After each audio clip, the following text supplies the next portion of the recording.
हरे कृष्णा। आप सब लोग का स्वागत है भक्ति वैभव कोर्स में। हम लोग स्टडी कर रहे हैं श्रीमद् भागवत महापुराण। हमने तृतीय स्कंद को प्रारंभ किया था लास्ट टाइम, और तृतीय स्कंद के प्रथम अध्याय को हमने शुरुआत किया था।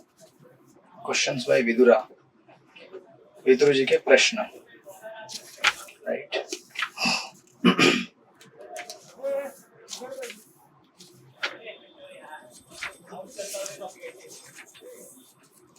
और हमने इसमें श्लोक नंबर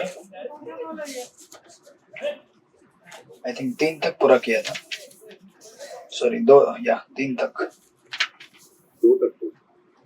ओके।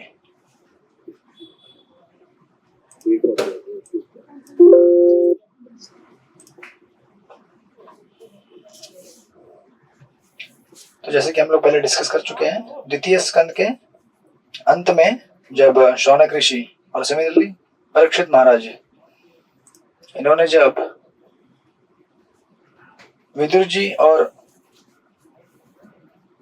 मैत्रेय ऋषि के बीच में जो संवाद हुआ था और उद्धव वो जानने की कोशिश की, तो उससे ये कनेक्शन यहाँ पे बनता है दूसरे स्कंद से तीसरे स्कंद में। मैंने आपको इसका ऑलरेडी ब्रेकअप दिया है। श्लोक नंबर 1 से 5 ये पहला सेक्शन है। विदुर जी का वैराग्य और कैसे हुआ और परीक्षित महाराज के प्रश्न क्या थे, इसके बारे में चेष्टा की जाएगी। और फिर 6 से 16 दूसरा सेक्शन है। कौन सी घटनाएं हुई हस्तिनापुर में जिससे विदुर जी ने हस्तिनापुर को त्याग दिया, राइट। और फिर 17 से 25 हम लोग विदुर जी के यात्रा को देखेंगे उस श्लोकों में। तो हम लोग लास्ट टाइम दूसरे श्लोक में रुके थे, राइट।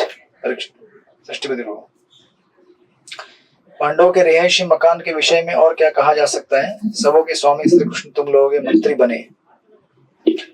वे उस घर में इस तरह प्रवेश करते थे मानो वह उन्हीं का अपना घर हो, और वे दुर्योधन के घर की ओर कोई ध्यान नहीं देते थे। सो दिस इज परीक्षित महाराज को सुखदेव गोस्वामी कह रहे हैं एड्रेस करते हुए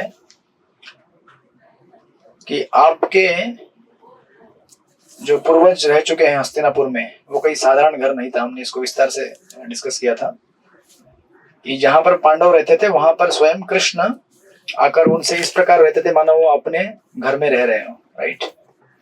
सो अपने घर में आना मतलब आप अपने घर में आके कैसे भी रह सकते हैं और बिना किसी टाइम टेबल और इनविटेशन के आ सकते हैं, राइट। ऑफ कोर्स अतिथि को भी वही कहा जाता है जो बिना टाइम टेबल के आए। बट अतिथि एक दिन आए तो चलता है, राइट। रोज रोज आए तो अतिथि नहीं बोलते आप उसको।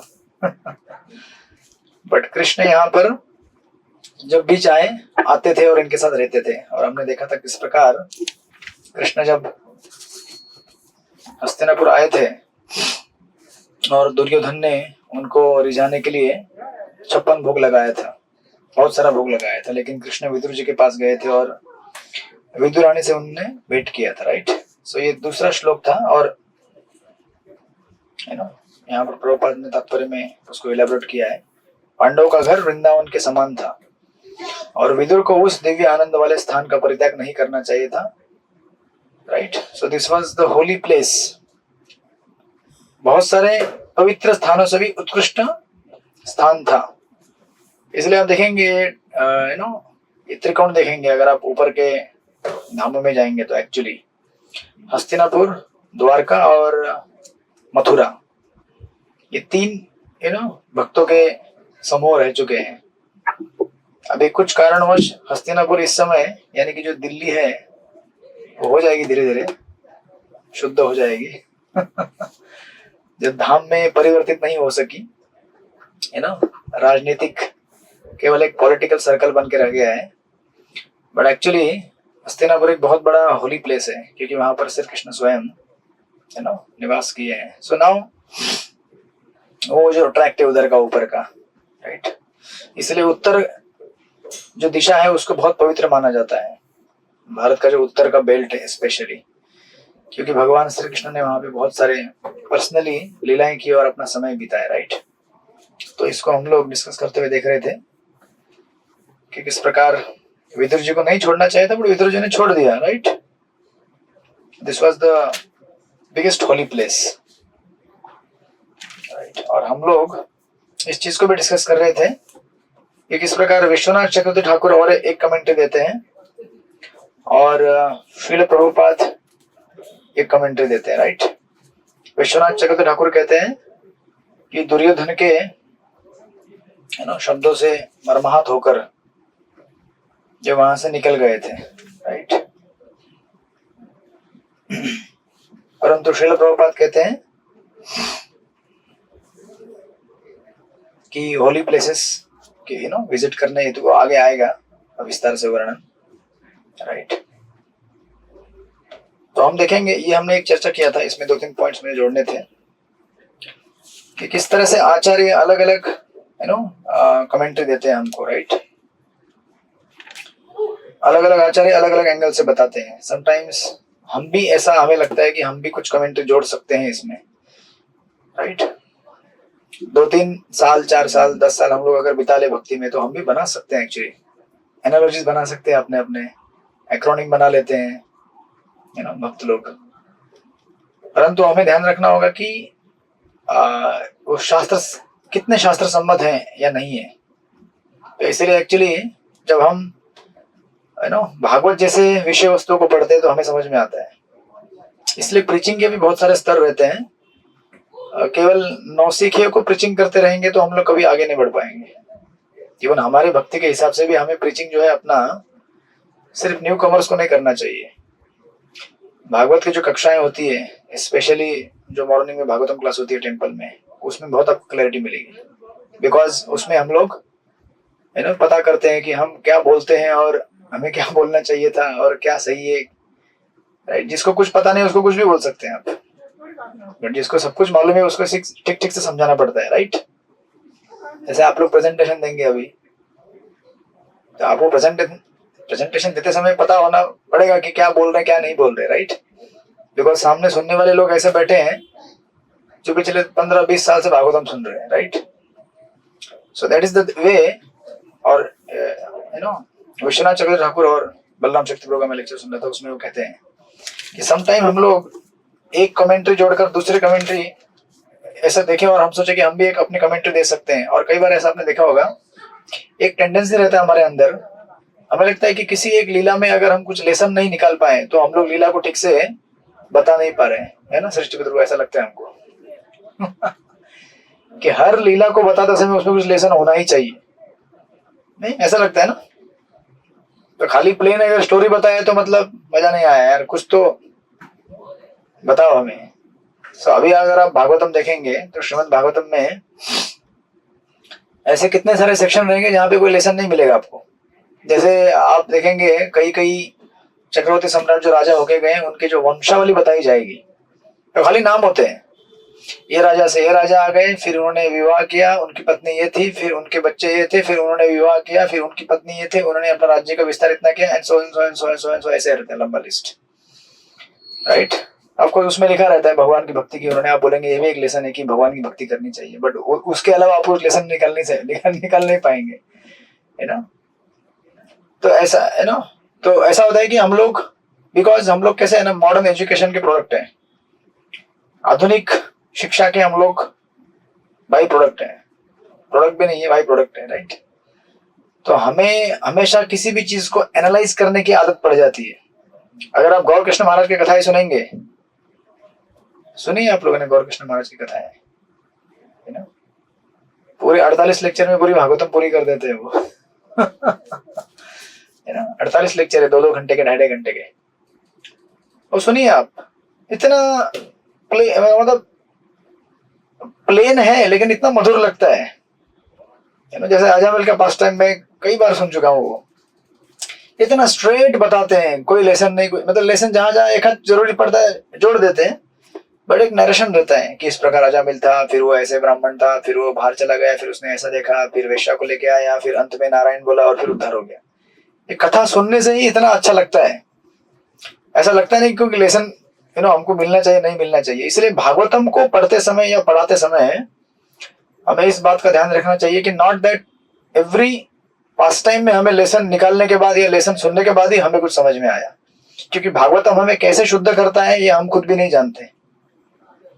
कौन सा पॉइंट पढ़कर, कौन सा सेक्शन पढ़कर हमें भगवान की भक्ति करने के लिए इंस्पिरेशन मिलता है ये हमें भी पता नहीं है, यू नो। और हम लोग यहाँ पे जितने भी लोग बैठे हैं अलग अलग इंडिविजुअल हैं, हम सबको अलग अलग चीजें इंस्पायर करती हैं, राइट। अभी जैसे हम लोग ये पढ़ रहे हैं तो आप देखेंगे कि इस सेक्शन में से किसी को दुर्योधन के विचारों के ऊपर, यू नो, जब एनालिसिस करेंगे, हाँ तो ऐसे विचार नहीं करना चाहिए। कोई बोलेगा विदुर जी अच्छे हैं यार, तीर्थ यात्रा के लिए निकल गए, यू नो, बिना इधर उधर देखे वो अपना तीर्थ यात्रा में चले जाएंगे वो लोग भी विदुर जी के साथ।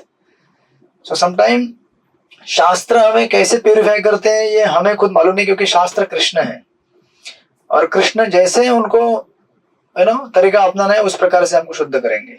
तो कोई भक्तगण है जो एग्जाम दे के शुद्ध होते हैं कोई पढ़ा के शुद्ध होते हैं, कोई जस्ट सुन के शुद्ध होते हैं। यहाँ कुछ भक्त भी ऐसे हैं जो केवल सुनने के लिए आए हैं, वो सुनने से शुद्ध हो जाते हैं। और कुछ लोगों को लगता है कि बिना एग्जाम दे तो मैं सुन ही नहीं सकता, तो वो प्रेरणा आपको कृष्ण वैसे अंदर से दे रहे हैं, तो आप, यू नो, सुनेंगे तब आपको प्यूरिफिकेशन लगता है, राइट। सो इसलिए हमें कभी ऐसा नहीं सोचना चाहिए कि एक पर्टिकुलर स्टीरियोटाइप मेथोडोलॉजी है भागवतम का प्यूरिफाई करने का। नहीं, भागवतम मतलब कृष्ण है साक्षात और उनका अपना तरीका है हमको प्यूरिफाई करने का। इसलिए हमें भागवतम पढ़ते रहना है।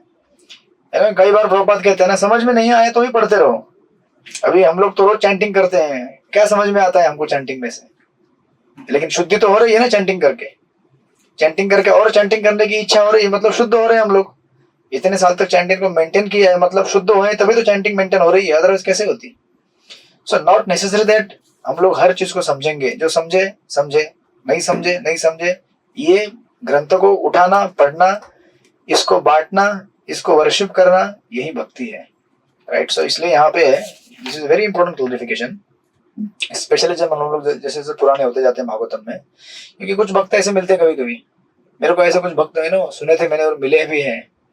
वो कहते हैं कि, यू नो, कार्तिक यात्रा में जब महाराज जी की यात्रा होती थी, आज भी होती है, कुछ भक्त बोलते हैं कि हमें ना मजा नहीं आता है कथा में। ऐसे कुछ, यू नो, दुर्भाग्यपूर्ण भी रहते हैं लोग, समहाउ बोलते हैं कि हमें तो नींद आती है।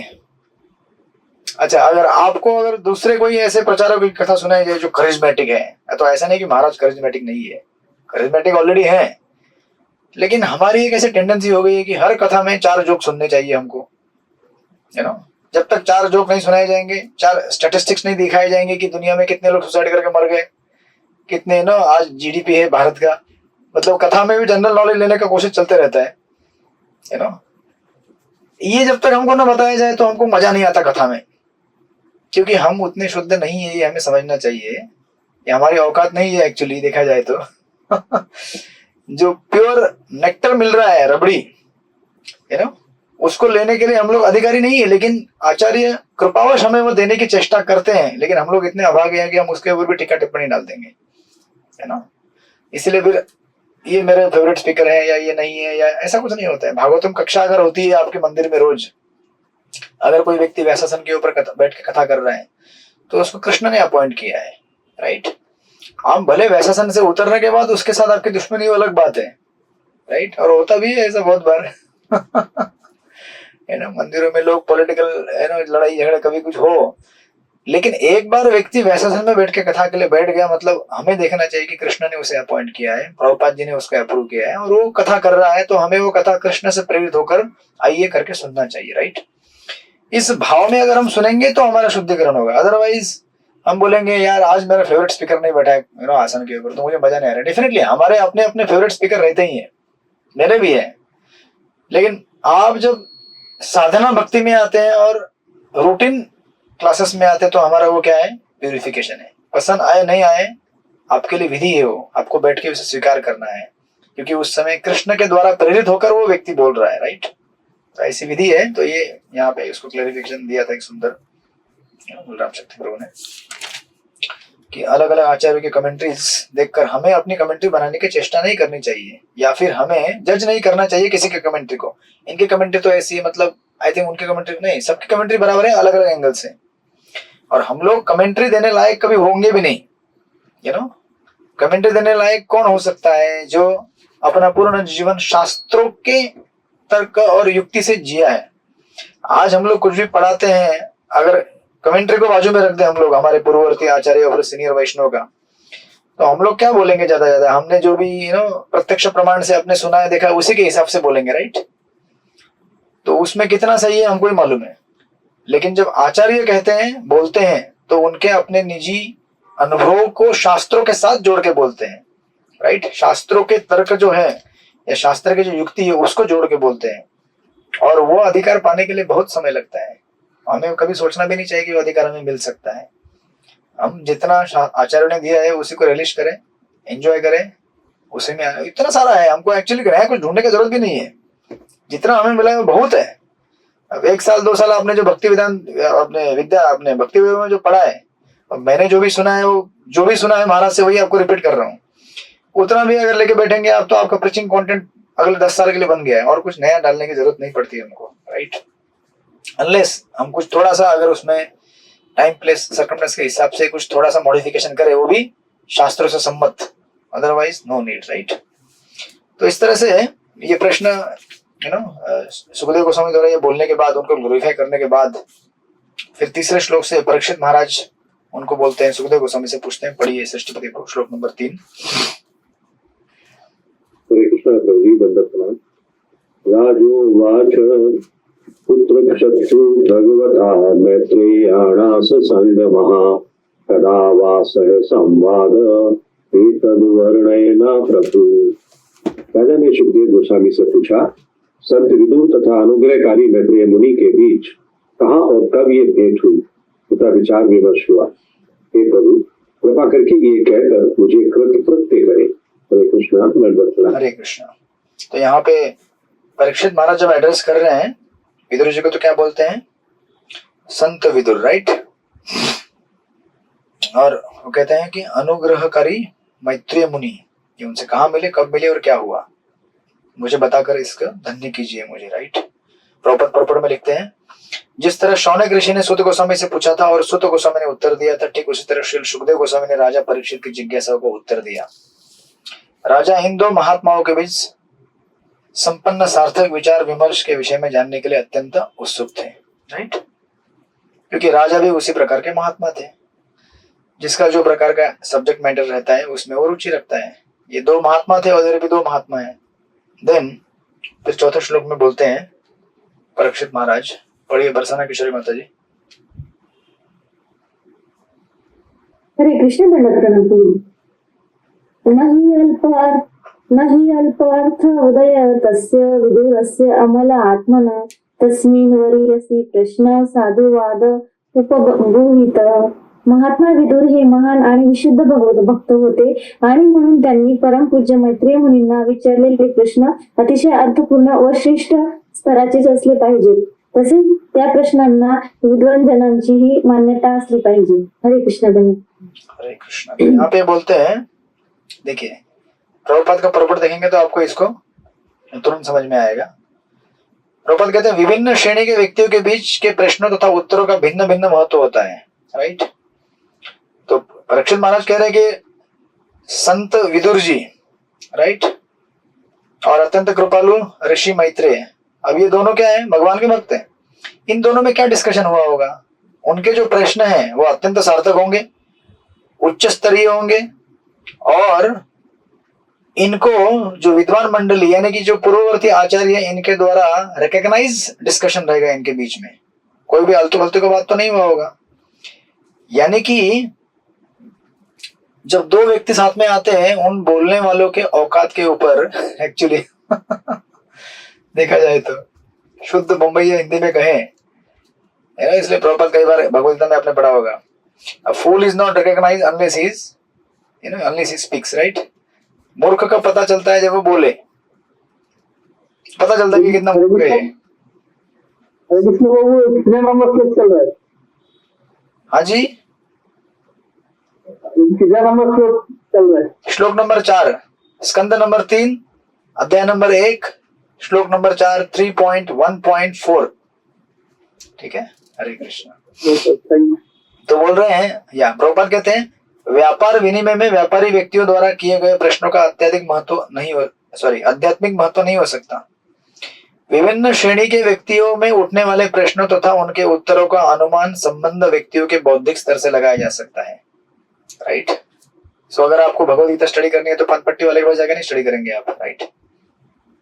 पान पट्टी वाला आपका दिमाग खराब कर देगा उसके हिसाब से अपनी गीता बताएगा और आप आनंद भी नहीं ले पाएंगे क्योंकि वो दिमाग खराब करेगा।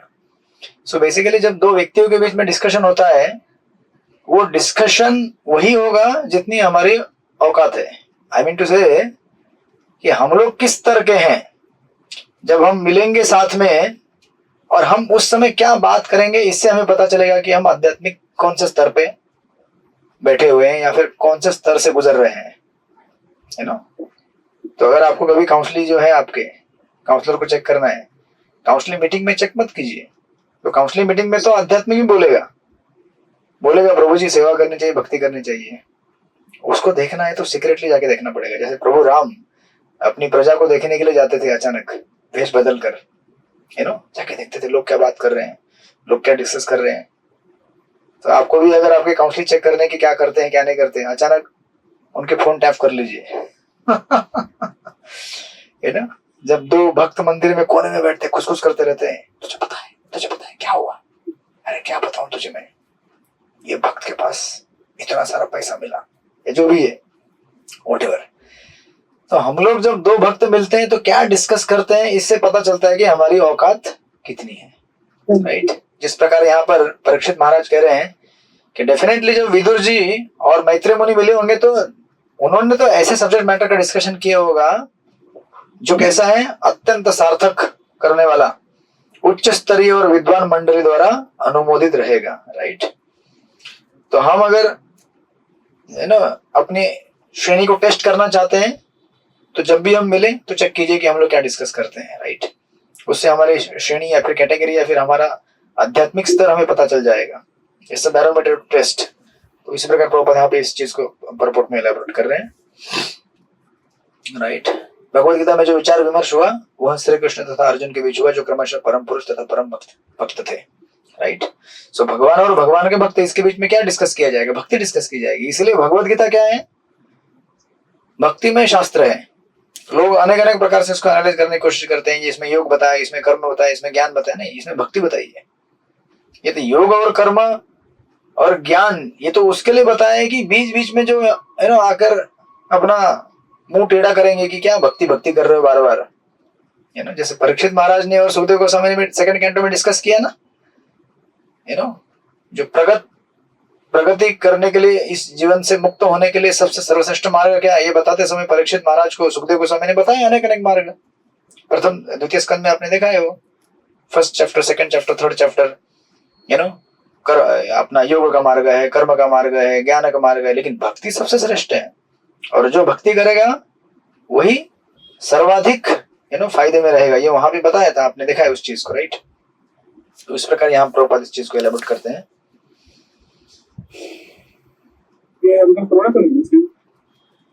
तो उसको पढ़ते हैं, आप पढ़ लीजिएगा बाद में। प्रभुपाद आगे थोड़ा जाकर कहेंगे, श्रीमद् भागवत के अनुसार जब कोई व्यक्ति आध्यात्मिक, आगे वाले पन्ने पे चौथे नंबर के, श्रीमद् भागवत के अनुसार जब कोई व्यक्ति आध्यात्मिक ज्ञान के उच्च स्तर पर प्रश्न पूछना चाहता हो तो उसे प्रामाणिक गुरु के पास जाने की सलाह दी जाती है। उस सामान्य व्यक्ति को जिसे आध्यात्मिक बातों में कोई रुचि नहीं होती, फैशन के रूप में गुरु के पास जाने की कोई आवश्यकता नहीं है।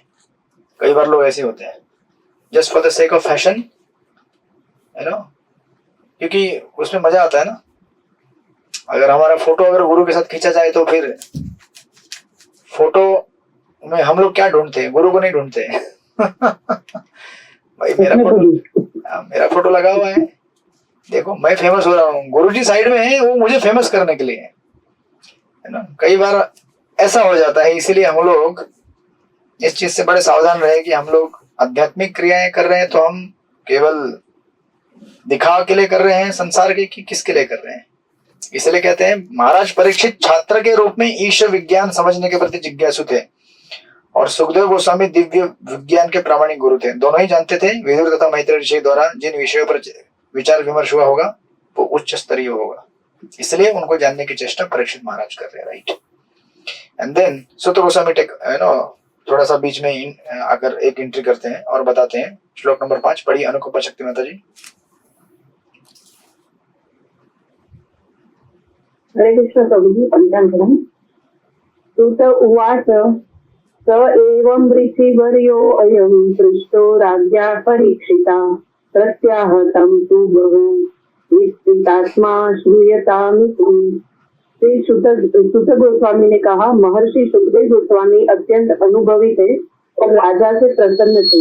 अतः राजा द्वारा प्रश्न किए जाने पर उन्होंने उससे कहा, कृपया इस विषय को ध्यान पूर्वक सुनिए।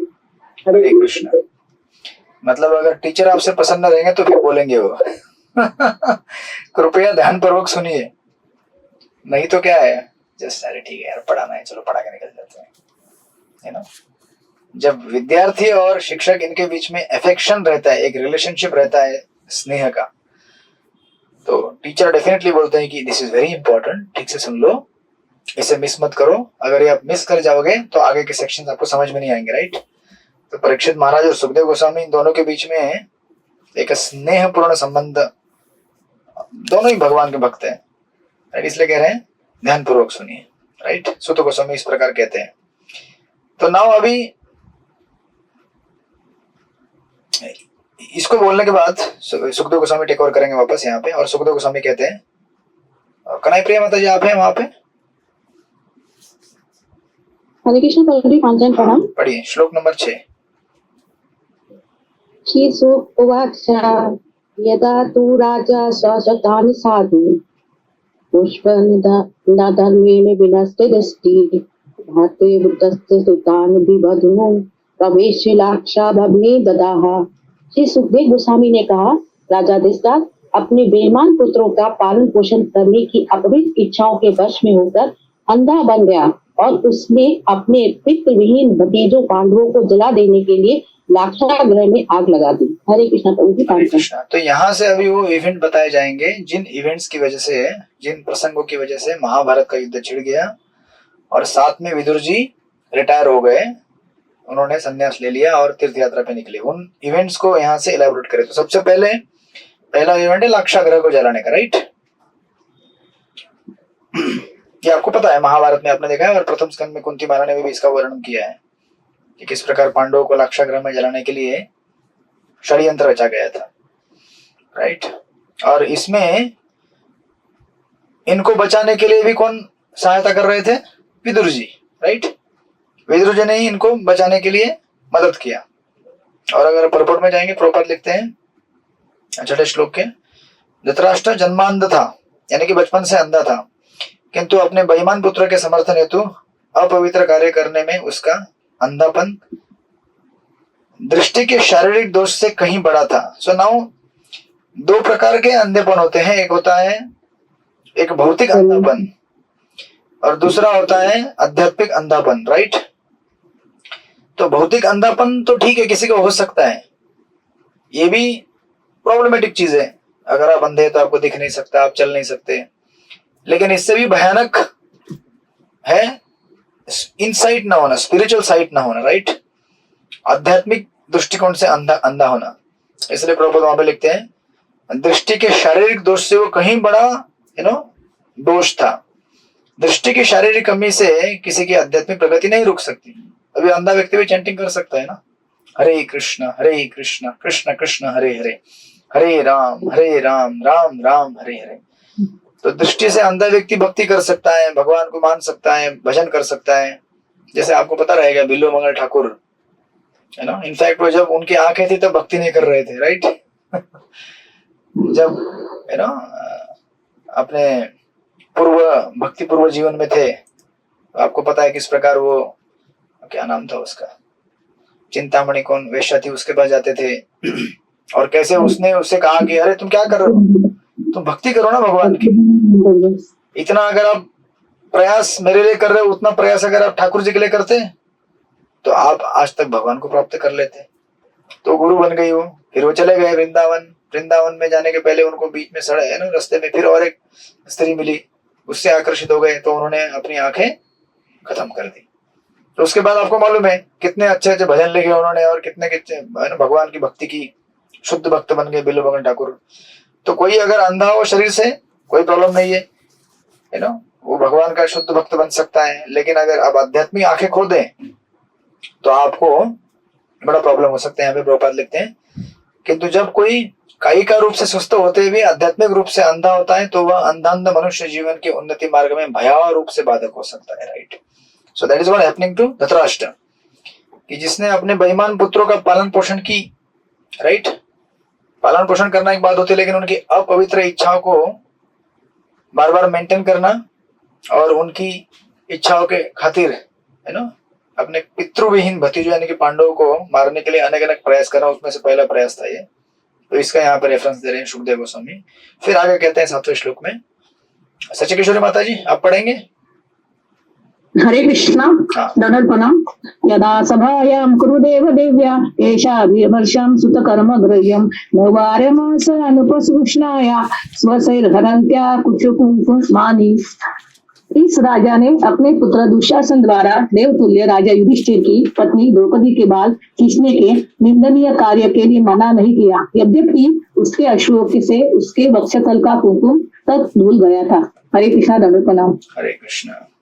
तो ये दूसरा प्रसंग बता रहे हैं, जब द्रौपदी का चीरहरण हुआ था और द्रौपदी को जबरदस्ती खींचकर उस सभा में लाया गया, असत सभा में, राइट, दुशासन द्वारा। और ये इतना निंदनीय कार्य था, और यहाँ पे इस चीज को इंडिकेट करके बताया जा रहा है ना, देवतुल्य राजा युधिष्ठिर की पत्नी द्रौपदी, राइट, जिसको इस प्रकार जब खींच के लेके आया गया तो उनके अश्रु से उनके वक्षस्थल पर जो कुमकुम थी वो धुल गई। इसे हमारे आचार्य इसको इंडिकेट करते, विश्वनाथ ठाकुर कहते हैं इसको इंडिकेट करते हुए कि actually this is also indication that कि भविष्य में द्रौपदी क्या बनेगी, शत्रु पक्ष के जो स्त्रियां हैं उनके भी इसी प्रकार, जो शत्रु पक्ष की स्त्रियां हैं यानी कि कौरवों के साइड की, उनके भी स्त्रियों के वक्षस्थल से इसी प्रकार कुमकुम पोंछा जाएगा, उनके अश्रुओं से निकलने वाले, आंखों से निकलने वाले अश्रुओं से, क्योंकि जब जो कौरव है सारे मारे जाएंगे। इसको एक्चुअली इनडायरेक्टली हिंट किया गया है यहाँ पे कि अभी इस समय द्रौपदी कष्ट में है, रो रही है, और उनके अश्रुओं से उनका वक्षस्थल का कुमकुम धुल गया है। वही गति किसकी होने वाली है, कौरव की होने वाली है, राइट। फिर आगे कहते हैं 8वें श्लोक में, वेंकटेश अवतार प्रभु पढ़िए श्लोक नंबर 8। हरे कृष्ण प्रभु दंडवत प्रणाम।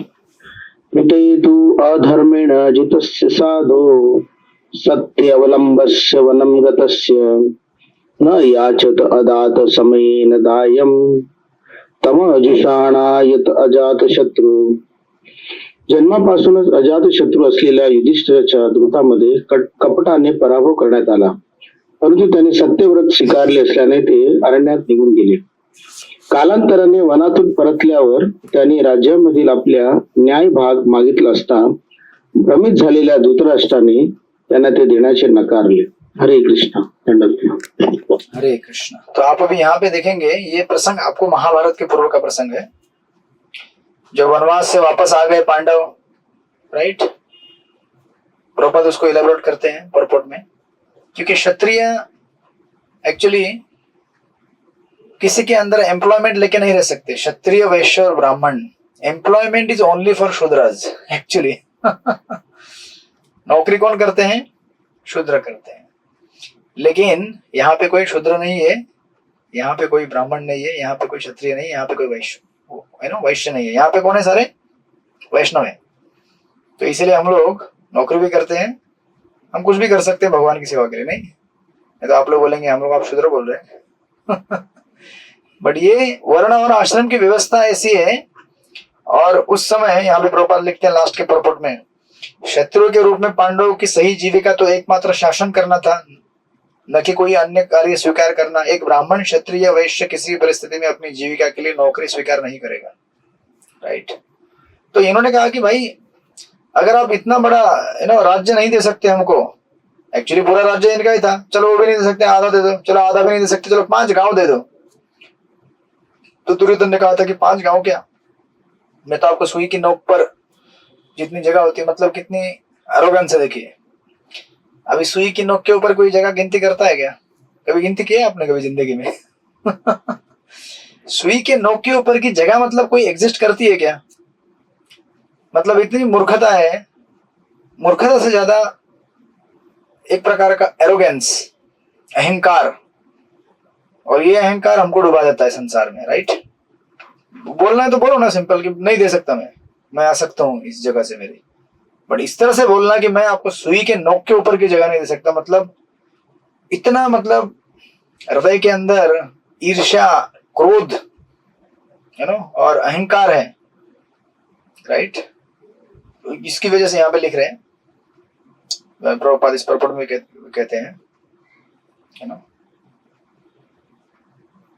तमोजुषाणु ये तो अजात शत्रु, राइट। अजात शत्रु यानी कि जिसका कोई शत्रु नहीं है, राइट। युधिष्ठिर महाराज जिनका कोई शत्रु नहीं था, because he was so devoted, so simple, so peaceful, जो जुए में छलपूर्वक हरा दिए गए थे, राइट। अभी कभी कभी लोग कुछ पूछते हैं कि जुए में क्यों खेलने गए फिर युधिष्ठिर महाराज क्योंकि क्षत्रियों का ये धर्म होता है, अगर उनको ललकार दिया जाए किसी भी फील्ड में वो मना नहीं कर सकते, इसलिए उनको एक्सेप्ट करना पड़ा हो। लेकिन आपको पता है ना, जब मामा और भांजे खेल रहे थे तो मामा और भांजे दोनों मिलकर चीटिंग की है ना, शकुनी, उसके मिस्टिकल जो डाइस थे कि इतने निकालो तो इतने निकलते हैं, राइट। तो इस तरह से वो लोग वापस आए, लेकिन मोहग्रस्त धृतराष्ट्र ने इन्हें देने से इनकार कर दिया, राइट। ये उसके बाद का प्रसंग है ना, उस प्रसंग को जोड़ रहे हैं एक एक करके। तो पहले क्या हुआ था, सबसे पहले उन्होंने लाक्षागृह में उनको जलाने की कोशिश की, राइट। उसके बाद द्रौपदी का अपमान किया, ये सब इवेंट्स जोड़ते जा रहे हैं। फिर ये जब वनवास से वापस आ गए तो इन्होंने कहा कि भाई हमें खाली 5 गांव दो, तो उन्होंने कहा 5 गांव क्या, मैं तो आपको सुई के नोक के ऊपर की जगह भी नहीं दे सकता। और इसके स्वरूप कुरुक्षेत्र का युद्ध निश्चित था। फिर इसके बीच में भी घटनाएं हुई, 9वें नंबर के श्लोक में पढ़िए, हरिप्रायण प्रभाव पढ़ेंगे। हरे कृष्ण के जन्म प्रणाम। हाँ पढ़िए श्लोक नंबर 9। तराच पार्थ प्रहित संभाय जगत गुरु जगत कृष्ण नेतानि पुंसामृतायानानि राजोरुमेने सत पुण्य। अर्जुन ने श्री कृष्ण को जगत गुरु के रूप में धृतराष्ट्र की सभा में भेजा था, और यद्यपि उनके शब्द कुछ व्यक्तियों तथा भीष्म द्वारा शुद्ध अमृत के रूप में सुने गए थे, किंतु जो लोग पूर्व जन्म के पुण्य कर्मों के लेस मात्र से भी वंचित थे, उन्हें वैसे नहीं लगे। राजा धृतराष्ट्र ने कृष्ण के शब्दों को गंभीरता पूर्वक नहीं लिया। हरे कृष्णा दंड। हरे कृष्णा। तो यहाँ तक कि कृष्ण स्वयं शांतिदूत बनकर गए उनके पास, है ना, धृतराष्ट्र की सभा में, लेकिन उनके संदेश को कोई अप्रिशिएट नहीं कर पाया एक्सेप्ट फॉर भीष्म, क्योंकि भीष्म कौन थे, भगवान के शुद्ध भक्त थे, right. So now Baldev Vidyabhushan या यहाँ पे इसको जोड़ते हुए तो एक चीज यहाँ पे जोड़ते हैं कि ऐसा क्यों था, कुछ लोग भगवान की कथा को अप्रिशिएट कर पाते हैं और कुछ लोग अप्रिशिएट नहीं कर पाते। ऐसा क्यों होता है? हम जब प्रचार करते हैं तो कुछ लोग ऐसे होते हैं कि वो कथा को देखकर ही मुंह टेढ़ा कर लेंगे, राइट। और कुछ लोग ऐसे होते हैं सुनते आ जाते हैं, अरे थोड़ा बताओ और बताओ, हम बताओ। तो उसका कारण यहाँ पे दिए गए हैं, जो लोग पूर्व जन्म के पुण्य कर्मों के लेश मात्र से भी वंचित थे, यानी कि जिन्होंने पूर्व जन्म में या इस जन्म में कुछ भी सुकृति जमा नहीं की है। एक्चुअली हम लोग भक्ति में जो कार्य करते हैं, क्या करते हैं दिन रात हम लोग जो भी चैंटिंग करते हैं, हरे कृष्ण कृष्ण कृष्ण हरे हरे, हरे राम राम राम हरे हरे, हम चैंटिंग करते हैं, हम शास्त्र पढ़ते हैं, भगवान को भोग लगाते हैं। हम लोग एक्चुअली भक्ति नहीं कर रहे, मतलब आई मीन टू से कि भक्ति कर रहे हैं, लेकिन हम लोग सिंपली क्या कर रहे हैं, सुकृति जमा कर रहे हैं। क्योंकि हम लोग भोग लगाते तो हमको मालूम है कैसे लगाते हैं। हम लोग भोग लगाने के पहले ही सोच लेते हैं ये आइटम थोड़ा अच्छा बनना चाहिए ताकि मैं इसको अच्छी तरह से प्रसाद पा सकूं। भले कृष्ण को बीच में लाके खड़ा कर दिया है वॉशिंग मशीन की तरह कि जरा साफ करके दे दो इसको, तो कृष्ण भी चलो ठीक है, चलो कोई बात नहीं। तो हमारा उद्देश्य और हमारी एंड रिजल्ट इसमें बहुत अंतर है। तो इसलिए हम लोग जो भी क्रियाएं करते हैं हम केवल सुकृति अर्जित कर रहे हैं दिन रात, है ना। ये सुकृति अर्जित करते समय भी इंस्टाग्राम फेसबुक चलता रहता है साइड में हाथ में, हरे कृष्णा। फिर भी कृष्णा एक्सेप्ट कर लेते, चलो भाई, है ना। अजामिल ने अपने बच्चे के लिए कहा नारायण, फिर भी थोड़ा बहुत सुकृति भक्ति था, इसलिए भगवान नारायण ने उसके हृदय के अंदर प्रेरित किया कि अरे आपको ये नारायण नहीं बचा सकता है, ये नारायण बच्चा, एक्चुअली बचाने वाला मैं नारायण हूं। ये जब स्मरण कराया तो उसने फिर नारायण का स्मरण किया, है ना। हमारे आचार्य कहते हैं ऐसा नहीं था कि बालक का नाम याद करके वो उनका मुक्ति हुआ, नहीं, वो तो एक माध्यम बन गया था। भगवान इस तरह से प्रचार करते तो हमारे लिए भी चलो ठीक है, प्रसाद पाना है, चलो भोग लगाओ पहले, चलो खा लो, है ना। अच्छा घूमने जाना है, चलो वृंदावन चले जाओ, है ना। अच्छा और क्या करना है, कुछ डिस्को डांस नहीं हो रहे हैं, चलो कीर्तन मेला आयोजित करते हैं, नाच लो जितना नाचना है। इस तरह से हम लोग सुकृति अरेंज करते हैं और सुकृति लेने से हम लोग भगवान के कथा को फिर अप्रिशिएट कर सकते हैं, राइट। लेकिन जिन लोगों ने ये भी नहीं ट्राई किया, कभी सुकृति पैदा नहीं की है, वो लोग कैसे अप्रिशिएट कर पाएंगे। इसलिए यहाँ पे कह रहे हैं कि एक्सेप्ट फॉर भीष्मा, कोई उनको, भीष्मदेव के अलावा कोई उनको अप्रिशिएट नहीं कर सका, राइट। अगर आप देखेंगे, यू नो, यहाँ पर अगर प्रॉपर लिखते हैं, जगत गुरु भगवान कृष्ण ने दूत कार्य स्वीकार किया और अर्जुन द्वारा नियुक्त होकर वे शांति मिशन में राजा धृतराष्ट्र की सभा में गए, राइट। कृष्ण सभा के स्वामी है, फिर भी अर्जुन के दिव्य सखा होने के कारण उन्होंने यह धृतकर्म प्रसन्नतापूर्वक स्वीकार कर लिया, मानो ये कोई सामान्य मित्र हो, like that. So that is भक्त और भगवान के बीच का प्रेम, इसलिए उन्होंने ये, यू नो, संदेश लेके गए। लेकिन प्रभुपाद लिखते हैं इस संदेश का आस्वाद भीष्म तथा अन्य प्रमुख जनों ने किया, क्योंकि यह संदेश स्वयं भगवान के मुख से निकला था, किंतु पूर्व जन्म के पुण्य कर्मों के क्षीण होने से दुर्योधन अथवा उसके पिता धृतराष्ट्र ने संदेश को गंभीरतापूर्वक नहीं लिया। जिन व्यक्तियों के पुण्य क्षीण हो जाते हैं वे ऐसा ही करते हैं। कोई व्यक्ति अपने विगत पुण्य कर्मों के बल पर देश का राजा बन सकता है, किंतु दुर्योधन तथा उसकी, देखिए इसलिए इज वेरी इंपॉर्टेंट फैक्टर, हमारा जो पास्ट कर्म रहता है उसके दो फैक्टर रहते हैं, कर्म और गुण। हम अपने कर्मों से चाहे राजा बन सके, जैसे यहाँ पे लिखा है प्रभुपाद ने, धृतराष्ट्र राजा बन गए थे, राइट। आप अगर देखेंगे यहाँ पे, यू नो, पूर्वजन, सॉरी आगे, जिन व्यक्तियों की, या कोई व्यक्ति अपने विगत पुण्य कर्मों के बल पर देश का राजा बन सकता है, किंतु दुर्योधन तथा उसकी टोली के पुण्य कर्मों के फल क्षीण हो चुके होते हैं। अतएव उनके कार्यों से स्पष्ट हो गया था कि पांडवों के पक्ष में अपना राज्य खोने वाले थे। इसलिए आप देखेंगे आज के जमाने में भी ऐसे बहुत सारे ब्राह्मण हैं जो मांस खाते हैं। आप बोलेंगे ब्राह्मण है तो मांस कैसे खाता है? नहीं, ऐसे ब्राह्मण कितने सारे हैं, हमने खुद देखे, यू नो। आप बोलेंगे ब्राह्मण, फिर इनको ब्राह्मण कैसे बोल सकते हैं? क्यों नहीं बोल सकते? ब्राह्मण परिवार में जन्म लिया उन्होंने, लेकिन गाय का मांस तक खाते हैं वो लोग। नाउ सी, हमारे पूर्व जन्मों के कर्मों से हम लोग एक पर्टिकुलर कैपेसिटी हमारे पास हो सकती है कि कोई 50 यू नो पन्ने बिना देखे मेमोराइज करके पढ़ सकता है, बोल सकते हैं, है ना। ऐसे लोग एकदम ऐसे बुक पढ़े, मतलब पूरा कंठस्थ कर देंगे पूरा गीता 700 श्लोक। तो कोई ऐसे भी होते हैं जो ऐसे गाते हैं जैसे मानो उनके अंदर क्या कैपेसिटी है। कोई ऐसे लोग हैं जो ऐसे मैनेजमेंट करते हैं, देखा होगा आपने सृष्टि रूप, आप तो कंपनी में रह चुके हैं, बड़े बड़े ऑर्गेनाइजेशन में, इस्कॉन में भी देख रहे होंगे। कंप्लीट टोटल फुल स्केल मतलब ऐसा मैनेजमेंट करते हैं मानो उसको देख लेगा प्योर डिवोटी, शुद्ध भक्त है तो भगवान का है। क्या मैनेजमेंट करता है, क्या डीटी ड्रेसिंग करता है, यू नो, क्या लेक्चर देता है, क्या कीर्तन करता है। इसकी आवाज, हाँ, सुनते में गा रहे तो आवाज, अनूप जलोटा की आवाज सुनी आपने? अनूप जलोटा बड़ी मधुर आवाज है। हरे कृष्ण, नाम बोल दिया मैंने। हरे कृष्ण। लेकिन आपको पता है इतने ही बड़े बड़े लोग होके गए हैं, यू नो, तो अगर हम बॉलीवुड के गाने सुनकर अगर भगवान के भक्त बनते तो बॉलीवुड में सबसे मधुर रसिक गाने गाए हैं भगवान के। आप खोलेंगे जगजीत सिंह का अगर Radha Madhav, millions of views है उसको, but unfortunately I don't know, he may be a good person, but कितने लोगों ने उनकी, यू नो, भजन सुनकर चैंटिंग स्टार्ट किया है मुझे नहीं पता है, राइट। सो ये देखिए, इसलिए हमारे कर्मों से हम अच्छे, पूर्व जन्मों के कर्मों से हम अच्छे मैनेजर हो सकते हैं, अच्छे जो भी हो सकते हैं।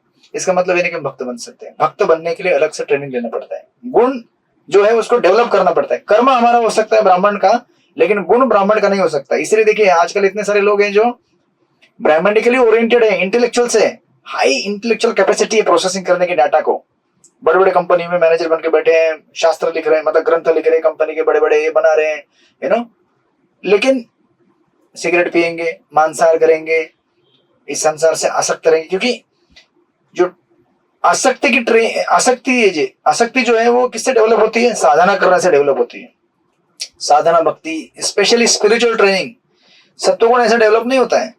इसके लिए आपको साधना करना पड़ेगा, शास्त्र पढ़ना पड़ेगा, जपा करना पड़ेगा, हरे कृष्ण कृष्ण कृष्ण हरे हरे, हरे राम राम राम हरे हरे, है ना। और आज का जमाना ऐसा है, हम अपने बच्चे जो भी होते हैं उन्हें भी क्या कहते हैं हम लोग? अब बच्चों को क्या कहते हैं घर पे? बेटा अच्छे से पढ़ाई करो, अच्छे से पढ़ाई करो, अच्छे से पाठांतर करो। हमको भी यही बताया गया था बचपन से, अच्छे से मगअप कर लो, एग्जाम में जाके उसको ओमिट करो वहां पे और एक बार उल्टी कर दिया, उल्टी करने के बाद खाया पिया खत्म, फिर पूछेंगे तो मालूम ही नहीं है। मतलब training is only for what? अभी इस वक्त एग्जाम देना है, इसके लिए चाहिए, बाद में, क्योंकि उद्देश्य क्या है? तो इसीलिए जो एसेसिंग कैपेसिटी है ना लोगों की, ये assessing capacity is only how to make you skilled. Skill कैसे बनाना है आपको? तो डॉक्टर लोग भी आपने सुना होगा किडनी चोरी करते हैं, नहीं चित्रलेखा की माता जी, आप अच्छा डॉक्टर है है ना। डॉक्टर होकर, डॉक्टर मतलब जानते हैं, अगर कोई व्यक्ति मरने आया है और अगर उसको डॉक्टर ने बचाया है, माय गॉड, भगवान मान लेता है उसको, भगवान, वो तो भगवान ही हो गया उसके लिए। आपने बहुत सारे अनुभव लिए होंगे ऐसे जीवन में। कोई पेशेंट आया जिसको बहुत तकलीफ थी, आपने दवाई दिया, ठीक हो गया, वो आपसे इतना कृतज्ञ हो जाता है, और इतना मतलब उतना तो किसी प्रीचर के पास भी नहीं आएगा वो है ना। तो सारे प्रीचर को डॉक्टर बनना पड़ेगा लगता है। ऐसे डॉक्टर लोग अच्छा प्रीचिंग करते हैं actually, it becomes very easy. But अगर ट्रेनिंग नहीं रहेगा अच्छा, आधे डॉक्टर लोग भी हैं यहाँ पे, दूसरी माता जी डॉक्टर है, अनिता माता जी भी डॉक्टर है, आई डोंट नो कौन से डॉक्टर है, आप भी डॉक्टर हैं यस यस। तो हमने देखे हैं इन इवन मेटेरियल सर्कल में डॉक्टर लोग चोरी करते हैं, किडनी का, हार्ट का। कम ऑन यार, आप लोगों को जीवन बचाने के लिए बनाया है, आप कैसे चोरी कर सकते हैं? तो इन लोगों का ट्रेनिंग क्या है? अच्छा पढ़ाई करके गए, लेकिन पढ़ाई केवल किस चीज का था? टेक्निक कैसे डेवलप करना है, टेक्नीशियन बनना है, अपने पूर्व कर्म के अनुसार उन्हें जो भी कैपेसिटी था उसके हिसाब से बन गए, लेकिन four sidedness, detachment, simplicity, gratitude, ये सब डेवलप नहीं किया।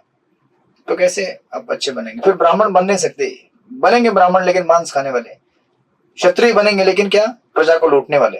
सो दैट्स व्हाई यहाँ पे प्रभुपाद कहते हैं, कोई व्यक्ति यहाँ अपने विगत पुण्य कर्मों पर देश का राजा बन सकता है, किंतु दुर्योधन था उसकी टोली, उसके पुण्य कर्मों के फल क्षीण हो चुके थे, राइट। इसलिए बच्चों को हम लोग जब बोलते हैं कि अच्छे बनना है तो पढ़ाई करो, साथ में उन्हें जपा भी करवाना चाहिए थोड़ा बहुत, है ना, थोड़ा उन्हें शास्त्र भी पढ़वाना चाहिए, भक्तों की संगत में लाना चाहिए, नहीं तो आगे जाके वो आपके लिए तकलीफ दे होगा। आप सोचेंगे मेरा बच्चा अच्छा पढ़ाई करेगा और इंजीनियर बनेगा, डॉक्टर बनेगा, वकील बनेगा, लेकिन हरे कृष्णा डिटेल आपके पास है सो दैट्स हाउ प्रभुपाद यहाँ पे कहते हैं, ईश्वर का संदेश भक्तों के लिए सदैव अमृत तुल्य होता है, किंतु अभक्तों के लिए यह बिल्कुल उल्टा होता है। तो आपने एनोवाई में वो श्लोक पढ़ा होगा, शायद कृष्ण नाम आदि, सीतापविद्या, एनोवाई का 7वां श्लोक, मिश्री स्वस्थ व्यक्ति को सदैव मीठी लगती है, किंतु पीलिया रोग से पीड़ित व्यक्ति को यह अत्यंत तीखी लगती है ना। रादर आई डोंट नो, ये तीखी लगती है, ये ट्रांसलेशन पता नहीं, तीखी है, ये हिंदी में तीखी लिखा है, इंग्लिश में तीखी है क्या? इट शुड बी बिटर, कड़ू है प्रभु जी। हाँ, यहाँ पे तीखी लिखा है, हिंदी वाले पता नहीं क्या अनुवाद करते हैं हरे कृष्णा, ऐसे तीखी लगेगी तो फिर वो बोलेगा और दे दो। जो कुछ लोग तीखे खाने के आदी होते हैं, और लाओ, अच्छा है यार, तीखा लग रहा है हरे कृष्णा, ऐसा पता नहीं मेरे पास कौन सा एडिशन है, कितने टाइम का है ये, इसको मुझे देना पड़ेगा इसको करेक्शन के लिए। हाँ, थोड़ा पुराना लग रहा है, 2025 15 प्रिंटिंग 2015। आपके इधर कड़वा है क्या? मराठी में कड़वा है ना? कड़ू तो इंग्लिश में भी कड़ू होना चाहिए पक्का, क्योंकि इंग्लिश में है कड़ू। हमारे में तीखा ही है प्रभु जी, हरे कृष्ण। हाँ, आपके पास भी वही पुस्तक लगता है जो मेरे पास है, आज से 15 साल पुरानी। हरे कृष्णा, एक्चुअली इज नॉट तीखा बट कड़वा है, कड़वा, राइट। तो जिसको भगवान की भक्ति प्राप्त हो चुकी है, उसके लिए भगवान का नाम कीर्तन अच्छा लगता है, और जिसको नहीं मिला है या सुकृति नहीं है, उसके लिए प्रभुपाद जुहू में जब करते थे ना वो, तो जुहू के मंदिर के आसपास के पड़ोसी का न्यूसेंस, ये तो ये बहुत बड़ा शोर शराबा करते करके कहते थे। इवन हमारे यहाँ पे भी ऐसे होता है, मंदिर के आसपास जितने भी लोग हैं, सुबह मंगला आरती होती है, दरवाजा लगा के मंगला आरती करना पड़ता है, दरवाजे सब बंद कर दे सब कुछ, उसके बाद फिर मंगला आरती होने में दरवाजे खुलते हैं। ये पड़ोसी लोग डिस्टर्ब हो जाते हैं, सुन रहे होंगे अभी यहाँ पे आसपास पड़ोसी है बोल के क्लास में हमारी बदनामी कर रहे हो, राइट। तो एनीवे, तो ऐसी स्थिति है। और अब आगे फिर कहते हैं वो, तो कृष्ण गए शांतिदूत बन के, कुछ कर नहीं पाए उनके लिए। आई मीन जैसे कि कृष्ण करना चाहते थे लेकिन वो लोग पाना नहीं चाहते थे, ऐसा नहीं कि कृष्ण करना नहीं चाहते थे, राइट। या तो बलदेव विद्याभूषण यहाँ पे एक चीज को ऐड करते कमेंट्री में, वो कहते हैं कि जो गीता में कहा गया है ना कृष्ण ने कि 16वें अध्याय में, कि मैं ऐसे आसुरी लोगों को जन्म जन्मांतर आसुरी योनियों में डालता हूं कि उनको चांस ही नहीं मिलेगा यहाँ से बाहर निकलने का। तो कुछ लोग कहते हैं कि ऐसा कैसे भगवान करते हैं यार, लोगों को इस तरह से आसुरी योनियों में बार बार क्यों डालते हैं? क्योंकि उसकी इच्छा है। बेसिकली कृष्ण हमारी जितने भी प्रोपेंसिटीज है उसको फुलफिल करना चाहते हैं। कोई कहेगा कि कृष्ण बहुत क्रोधित होकर उनको गुस्से में आकर आसुरी योनि में डालते हैं क्या, चल मैं तुझे अभी जन्म जन्मांतर असुर बना के रखूंगा। नहीं, ऐसा नहीं है। एक्चुअली कृष्ण का एक कृपा है उनके ऊपर, क्योंकि वो लोग ऐसा चाहते हैं, अपनी प्रोपेंसिटी को फुलफिल करना चाहते हैं, तो कृष्ण उसके लिए एक माध्यम बना कर दे, चलो भाई तुम करो, राइट। इसीलिए जब तक हमें सत्संग नहीं मिलेगा तब तक हम लोग इस प्रोपेंसिटी से बाहर निकल नहीं सकते। तो सत्संग इज द ओनली की, राइट। एंड देन फिर आगे कहते हैं 10वें श्लोक में, पढ़िए पांडुसखी माता जी, पढ़िए श्लोक नंबर 10। यतोत्भूतो भवनं प्रविष्टो मन्त्राय च पूर्वजेन अथा तन्मन्त्रदृशां वरीयान् यन्मन्त्रिणो वैदुरिकं वदन्ति। जब विदुर अपने ज्येष्ठ भ्राता धृतराष्ट्र द्वारा मंत्रणा के लिए बुलाए गए तो वे राजमहल में प्रवेश हुए और उन्होंने ऐसे उपदेश दिए जो उपयुक्त थे। उनका उपदेश सर्वविदित है और राज्य के दक्ष मंत्रियों द्वारा अनुमोदित है। हरे कृष्ण। हरे कृष्ण। तो अभी यहाँ पे क्या हुआ, विदुर जी को बुलाया गया किसके द्वारा? धृतराष्ट्र द्वारा। किसके लिए? कंसल्टेशन के लिए। और विदुर जी बहुत जाने माने व्यक्ति थे। अभी आप परपोर्ट में देखेंगे, प्रोपर लिखते हैं, विदुर द्वारा दिए गए राजनीतिक विषयक सुझाव पटु होते हैं। जिस तरह आधुनिक काल में राजनीति तथा आचरण संबंधी अनुदेशों में चाणक्य पंडित फेमस माने जाते, राइट। चाणक्य पंडित चंद्रगुप्त मौर्य के जो मिनिस्टर थे, उसी प्रकार विदुर जी थे। विदुर नीति आपने सुना होगा कई बार। तो धृतराष्ट्र ने विदुर जी को बुलाया कंसल्टेशन के लिए कि आप आइए और हमें बताइए कि हमें क्या करना चाहिए। यहाँ पे इस समय हस्तिनापुर में ये स्थिति है, ऐसा ऐसा हो रहा है, राइट। तो ऐसा होते समय क्या हुआ फिर देखिए विदुर जी ने क्या कहा। श्लोक नंबर 11। हाँ, कौन पढ़ेगा? अनिता माता जी आप पढ़ना चाहेंगी? आपके पास पुस्तक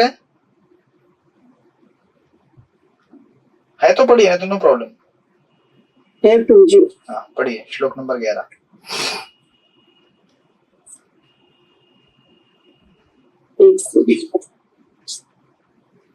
अजात शत्रु प्रतीक्ष यक्ष दायम तितिक्षत दुर्विषहं तव आगह सह अनुज यत्र वृकोदर अहि श्वसन रुषायत त्वम अलम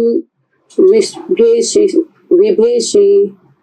विदुर ने कहा, तुम्हें चाहिए कि युधिष्ठिर को उसका न्यायोचित भाग लौटा दो, क्योंकि उसका कोई शत्रु नहीं है और वह तुम्हारे अपराधों के कारण अकथनीय कष्ट का सहन कर रहा है।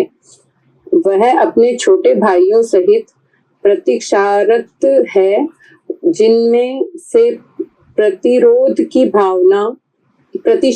भावना से पूर्ण भीम सर्प की तरह उच्छ्वास ले रहा है।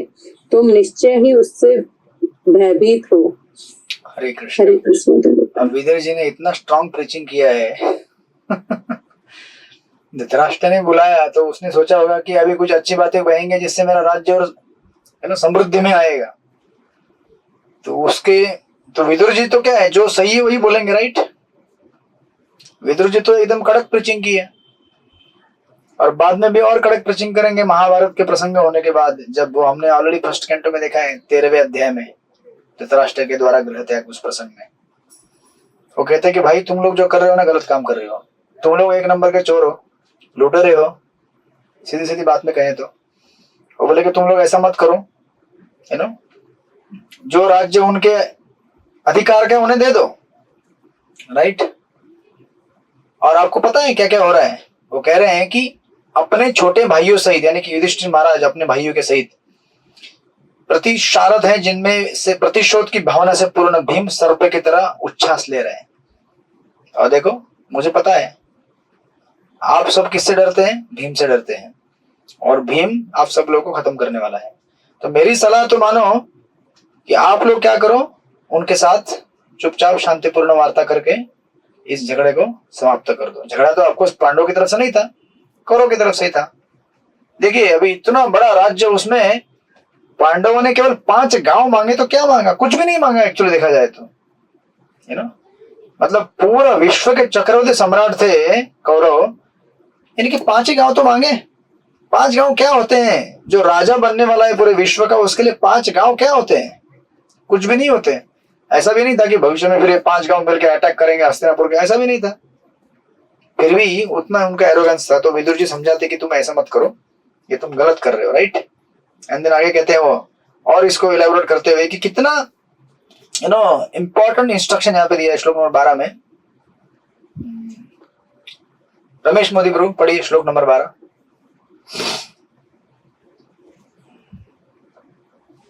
हरे कृष्ण। धन्यवाद।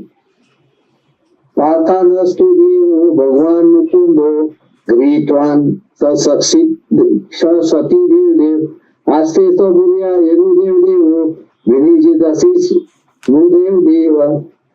भगवान कृष्ण ने पृथा के पुत्रों को अपना परिजन मान लिया है और संसार के सारे राजा श्री कृष्ण के साथ है।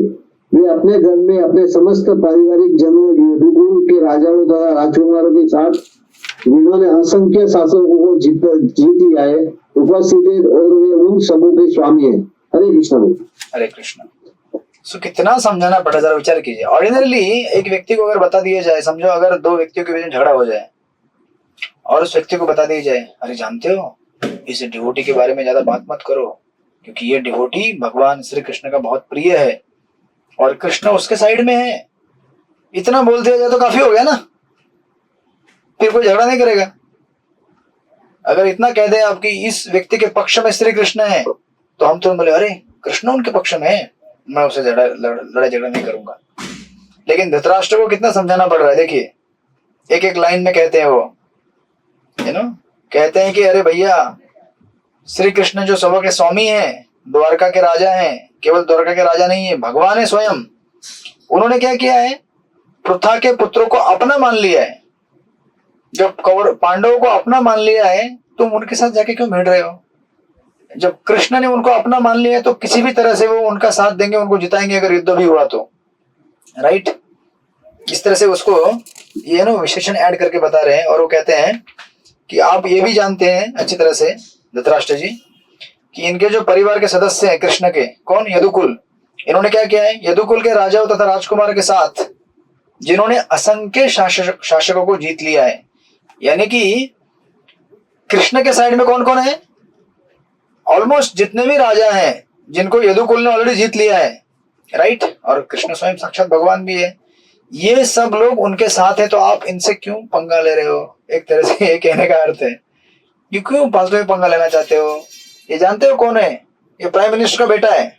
हरे कृष्ण। आप लोग ऐसा बोलते होंगे, नहीं ये मंत्र है तो भूल गए, तो ये मिनिस्टर का बेटा है। तो ऑफकोर्स हम लोग उस एंगल में नहीं कह रहे, हम इस एंगल में कह रहे हैं कि ये कृष्ण जो संसार के सर्वे सर्वा है, भगवान है, राइट। उन्होंने कुंती पुत्रों को अपना मान लिया है, तो फिर आप उनसे जाके झगड़ा करोगे तो आप इसमें नहीं जीत पाओगे। इनडायरेक्टली कहने का तात्पर्य है। और यू नो, यहाँ पर प्रभुपाद जी लिखते हैं, विदुर ने धृतराष्ट्र को पृथा के पुत्र पांडवों के साथ राजनीतिक संधि करने की बहुत अच्छी सलाह दी।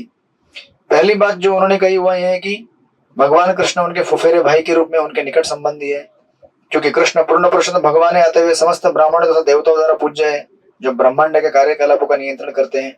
इसके साथ ही भगवान कृष्ण तथा उनके यदुवंशी पारिवारिक संसार के समस्त राजाओं के विजेता हैं।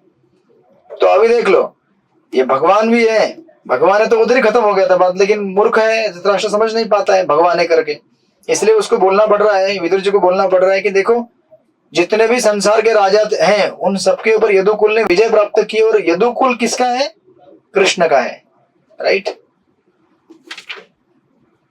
सो it is very hard preaching actually, very difficult preaching. इनको प्रचार कैसे करें? तो क्या करें इनको प्रचार, क्या बताएं इनको, राइट?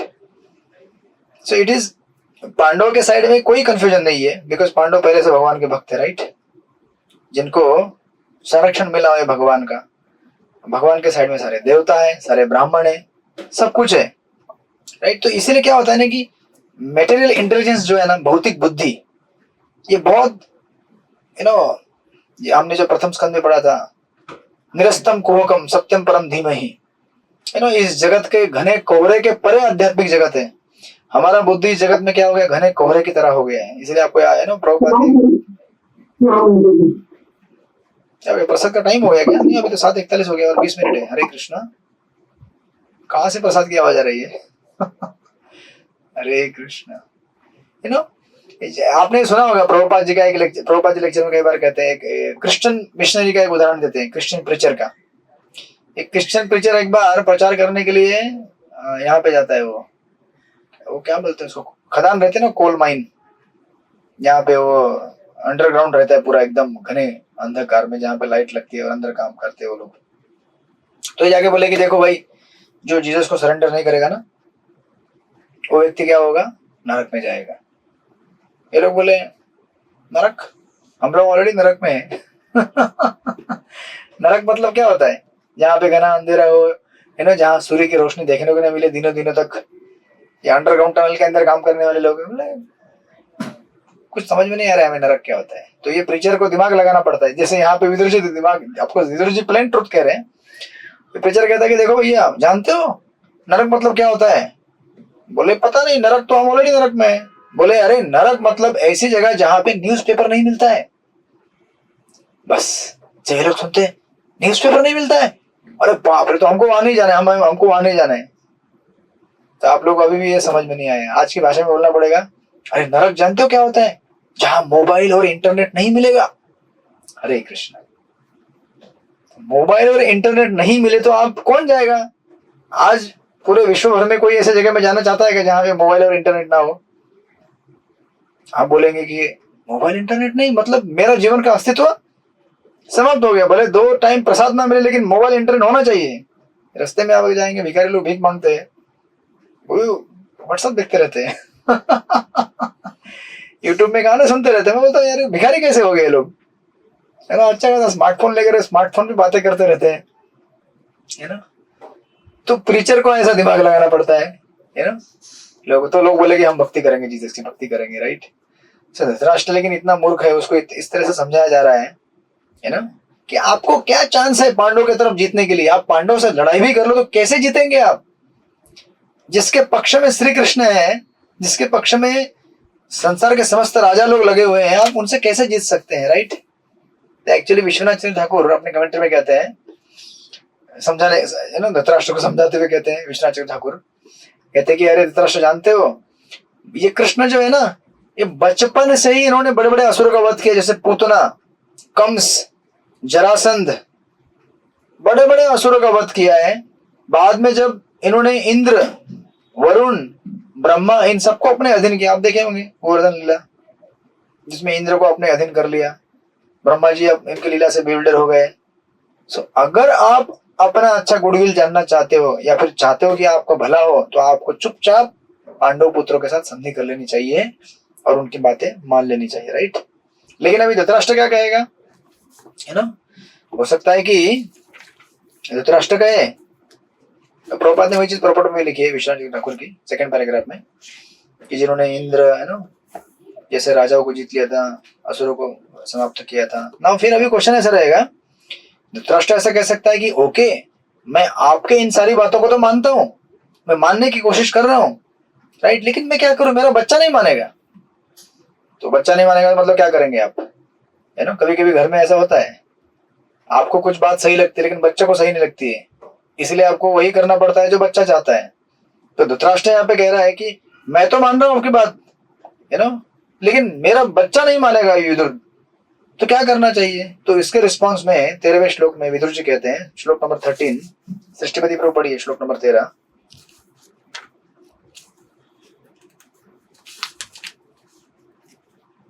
हरे कृष्ण प्रभु जी, धन्यवाद सुनाओ।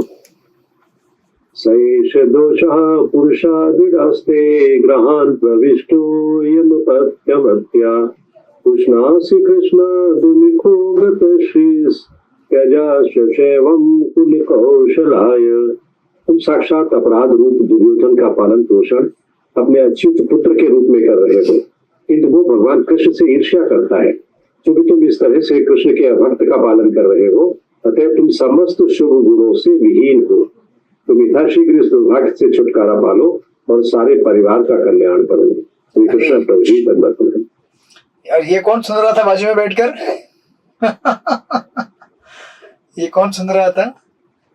दुर्योधन। दुर्योधन खुद सुन रहे। अरे बाप रे। तो अभी देखिए, इतनी बड़ी बेइज्जती पिताजी के सामने, अभी विदुर जी, उनको केवल सत्य प्रतिपादित करने से मतलब है। विदुर जी नहीं चाहते थे कि मेरा भाई अंधा है तो अंधा ही रहे जन्म भर और मरते दम तक। उसको डेफिनेटली बाद में उनको एनलाइटन करने के लिए वापस आए हस्तिनापुर में, लेकिन यहाँ पे इस समय वो कहते हैं कि अरे, एक तरह से गाली दे रहे हैं, मतलब मूर्ख, तुम्हें समझ में दिखने नहीं आता क्या? तुम किसको पाल कर बैठे हो, राइट? आप देखेंगे यहाँ पे प्रभुपाद अनुवाद में लिखा गया है, साक्षात अपराध रूप दुर्योधन। मतलब ऐसा कहा जाता है, इट्स समथिंग लाइक, हम कह सकते हैं कि एक व्यक्ति के अंदर दोष है, राइट? तो Duryodhana is filled with faults, ऐसा हम कोई कह सकते हैं। दुर्योधन बेचारा, उसके अंदर बहुत सारी त्रुटियां थी। नहीं, यहाँ पर एक्चुअली विदुर जी कहते हैं दुर्योधन के अंदर त्रुटियां नहीं थी, दुर्योधन ही बहुत बड़ी त्रुटि था। मतलब समझ रहे हैं आप लोग? Duryodhana is himself is a big fault. और आप देखेंगे एक्चुअली व्यासदेव जब इनका जन्म हुआ था, दुर्योधन का, है ना, इन महाशय का जन्म लेते ही ये गधे की तरह आवाज कर रहे थे। गधा का आवाज मैं निकाल नहीं सकता हूँ। गधा का आवाज आप सबको पता है। तो व्यासदेव बोले कि अरे भैया, ये सबसे बड़ा अपशकुन है, ये भविष्य में जाकर ये कौरव और पांडव, कौरव वंश को नष्ट कर देगा, इसको अभी समाप्त कर दो। लेकिन उस समय धृतराष्ट्र ने बात नहीं मानी, बोले नहीं नहीं, कैसे मार दूं, मेरा बच्चा है। अरे बच्चा है, जहर है, जहरीला बच्चा है ये, है ना, सर्प के जैसा जहरीला है ये। तो एक्चुअली वो कहते हैं कि Duryodhana is not just filled with faults but he is fault himself. ये क्या है?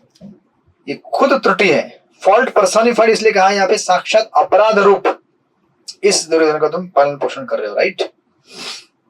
और इसका सबसे बड़ा दोष क्या है? अभी ये इसको अपराध रूप क्यों कहा गया है, साक्षात अपराध रूप क्यों कहा गया दुर्योधन को? वहां ट्रांसलेशन में देखेंगे आप। क्योंकि ये क्या करता था? भगवान कृष्ण से ईर्ष्या करता था।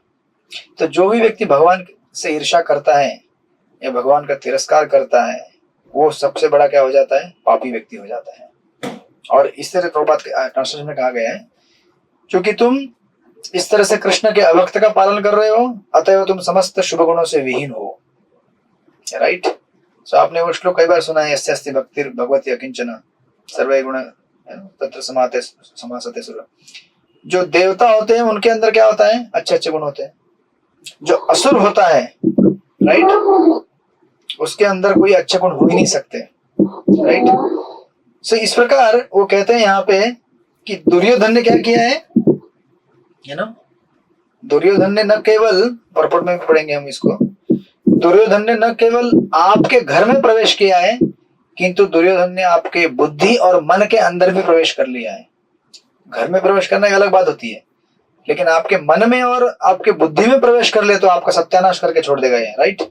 इसलिए कहते हैं वो, यानी यहाँ पे एक शब्द दिया गया है, कृष्ण विमुखो गतश्री, राइट? हम देखें कहाँ है वो शब्द, 10वें है ना, या इस 13वें श्लोक में, या सेकंड या थर्ड लाइन में, कृष्णाश्य कृष्ण विमुखो गतश्रीस, राइट? तो उसका अर्थ होता है, कहां चला गया, या विमुख श्री, विमुख यानी कि विरुद्ध, और श्री मतलब प्रत्येक शुभ वस्तु से विहीन, यानी कि जो व्यक्ति कृष्ण को रिजेक्ट करता है वो एक्चुअली क्या करता है, इनडायरेक्टली लक्ष्मी को भी रिजेक्ट करता है, यू नो। जो व्यक्ति नारायण को अस्वीकार करता है वो एक्चुअली लक्ष्मी का भी अस्वीकार करता है, उसके घर में लक्ष्मी नहीं आ सकती। आप बोलेंगे लेकिन ऐसा कैसा करें, हम तो बहुत सारे लोग देख रहे हैं संसार में बड़े बड़े लक्ष्मीपति है, हाँ, बहुत सारे लोगों को बहुत सारा धन है, तो आप बोलेंगे कि वो तो भक्त नहीं है, भक्ति नहीं करते वो, लेकिन इनके पास लक्ष्मी कैसे? तो एक्चुअली हमारे आचार्य कहते हैं कि वो लक्ष्मी नहीं, वो दुर्गा है वो। हरे कृष्ण। और दुर्गा क्या करती है, त्रिशूल से पेट में चीरफाड़ करती रहती है वो, त्रिताप, आध्यात्मिक आदि भौतिक आदि दैविक। आप बोलेंगे भक्तों को भी होता है, लेकिन भक्तों के लिए जब इस संसार के ताप आते हैं वो केवल एक इम्पेटस है उनको और भक्ति तेज करने के लिए, जबकि अभक्तों को वो भी कृष्ण के द्वारा दिए जाते हैं समय समय पर, जब जब जरूरी होता है। भक्त थोड़े रिलैक्स हो जाते हैं अपने जपा में, भक्ति में जब ठंडे हो जाते हैं तो कृष्ण माया को बोलते हैं थोड़ा सा जाके उसको उठा ले, जरा उठा ले, बेचारा सो गया है, पिछले 15 दिन से सोया हुआ है, उसको जरा उठा के लेके आ इधर। तो माया का काम वही है, वो जाती है शावक से जोर से मारती है, और भक्तों को ज्यादा चोट लगती है, अभक्तों को कम लगती है, क्योंकि बेचारे मार ही खाते रहते हैं। वो रोज का मार खाना मतलब रोज का ही हो उनका। चलो और एक पढ़ रही है, पढ़ने दो, right, they are used to that. Devotee जब लेता है बोलता है अरे बाप रे, तो उठा के लेके आती है। फिर अगर वो सुधरेगा तो अच्छी बात है, नहीं तो माया का काम जारी रहता है, राइट। तो यहाँ पे कहते हैं कि जो व्यक्ति कृष्ण को त्यागता है उसके पास लक्ष्मी नहीं आ सकती। और उसी प्रकार यहाँ पे कह रहे हैं कि अरे मूर्ख, तुम यथाशीघ्र इस दुर्भाग्य से छुटकारा पालो, क्योंकि तुम क्या कर रहे हो, कृष्ण का तिरस्कार करके, कृष्ण की बात न मानकर, कृष्ण का अपमान करके तुम अपने घर से सारा कल्याण, तुम्हारी सारी लक्ष्मी, इसको हटा रहे हो, राइट। इसे कहते हैं, इसलिए कहते हैं कि तुरंत, यथाशीघ्र, उस शब्द को दिया है वहां पर श्लोक में, तेज है ना, तेज, तेज यानी कि तज आशु, आशु मतलब तुरंत, यथाशीघ्र, अभी इसी वक्त चैंटिंग चालू करो, हरे कृष्ण कृष्ण कृष्ण हरे हरे, हरे राम राम राम हरे। एक वक्त मुझे पूछ रहे थे कि चैंटिंग करने का सबसे बेस्ट टाइमिंग क्या है। जब कब शुरू करूं, मैंने कहा अभी शुरू करो, अभी समय है, तुमको पता नहीं है आगे क्या होने वाला है अगले 10 मिनट के अंदर। मतलब 10 मिनट के अंदर दिमाग कितना खराब आने वाला मालूम नहीं आपको। अभी दिमाग ठिकाने पे है, स्पिरिचुअल डिजायर आया है, सत्संग करने की इच्छा हो रही है, सत्संग कर लो। 10 मिनट के बाद ये पागल मन क्या बोलेगा कुछ पता नहीं है। 10 मिनट नहीं, अभी 7 मिनट बाकी क्लास खत्म होने। राइट, सो नाउ इतना जोर से प्रचार कर रहे हैं, बोल रहे हैं। और आपने सुना होगा एक्चुअली, जैसे यहाँ पे कहते हैं कि अगर तुम अपने परिवार का कल्याण चाहते हो, प्रभुपाद भी कहेंगे ऊपर में, यहाँ पे कहते हैं कि एक गांव को या फिर एक राज्य को बचाने के लिए अगर एक पुत्र को अगर बलि चढ़ाना पड़े तो चढ़ा देना चाहिए। To protect one village, if you have to sacrifice one son, better sacrifice, त्याग कर दो उसका बलिदान दे दो। नहीं तो क्या होगा, गांव का भी बलिदान होगा और उस बच्चे का भी बलिदान, दोनों का बलिदान होगा। तो आपको क्या डिसाइड करना है, मुझे गांव का पूरा बलिदान करना है कि बच्चे का बलिदान करना है, डिसाइड। बच्चा मतलब कोई बच्चा भी नहीं था, इतना प्यारा नहीं था वो कि मेरा दुर्योधन प्यारा बच्चू सोनू। बचपन से ही गधे की तरह इसके आवाज निकाल के इसने अपना स्वभाव प्रकट किया था कि मैं कितना मूर्ख रहूंगा और कितना हट्टी रहूंगा और कितना दुष्ट हो जाऊंगा जो भगवान का अपमान करेगा।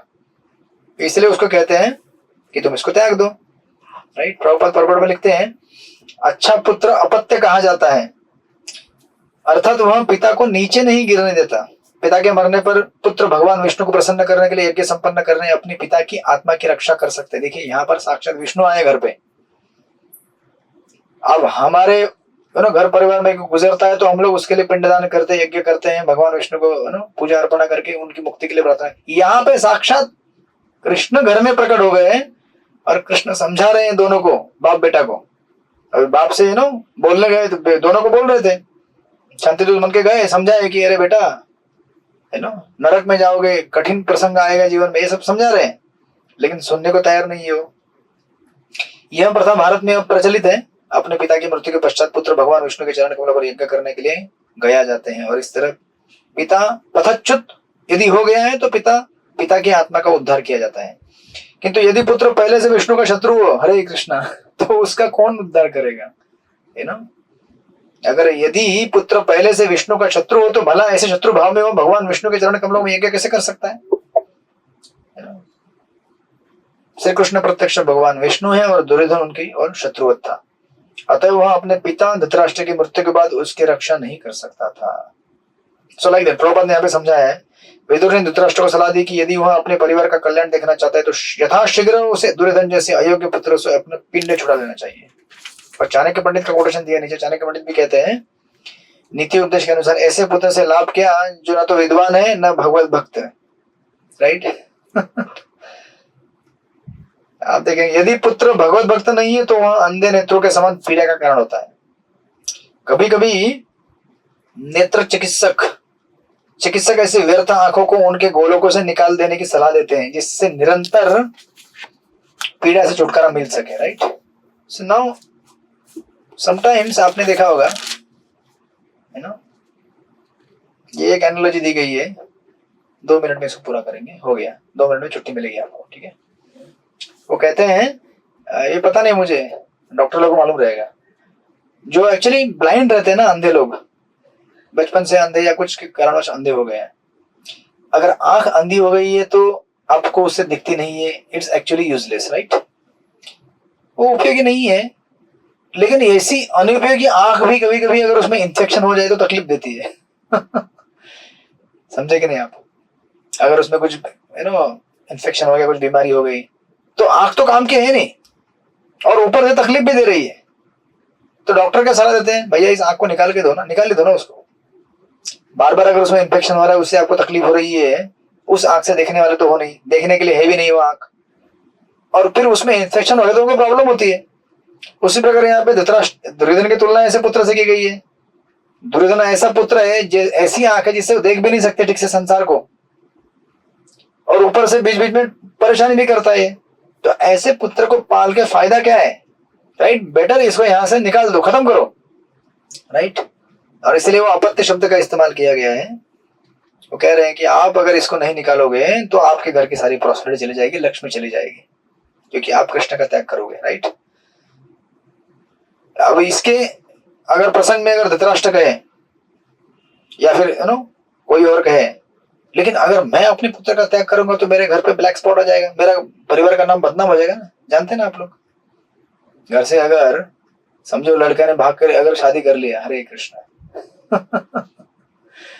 है ना, आपसे थोड़ा रिलेवेंट टॉपिक आना चाहिए ना। तो आप बोलेंगे हमारे धृतराष्ट्र की तरह घर में, हमारा तो घर में अच्छा बालक है, हमारा थोड़ी दुर्योधन है हमारे घर पे। हमारे घर में दुर्योधन हो या ना हो अलग बात है, लेकिन हमारे पास ऐसे ऐसे नमूने रहते हैं, मैंने देखे हैं, हर जगह रहते हैं। हमारे कुछ काउंसलर ऐसे हैं जो काउंसलर है लेकिन उनका बच्चा 1 नंबर का बदमाश। चैंटिंग तो छोड़ दो, चैंटिंग नहीं करे तो भी अच्छी बात है, कम से कम ठीक से अगर रहे, हरे कृष्ण, तो भी काउंसलर इज्जत से समाज में घूम सकता है कि भाई मैं काउंसलर हूं, मेरा बेटा भी, है ना। तो समझो अगर आपका अगर कोई है जो भाग के यहाँ कुछ गलत काम किया है, राइट, हरे कृष्ण, किसी का ऐसा कुछ होगा नहीं और ना ही हुआ है। सब अच्छा होगा। लेकिन उदाहरण के लिए बताया जाता है कि अगर हम उसको अगर समझो बोलेंगे नालायक तूने ये सब किया, निकाल देता हूं तुझे घर से, नहीं निकाल पाएंगे आप। क्यों?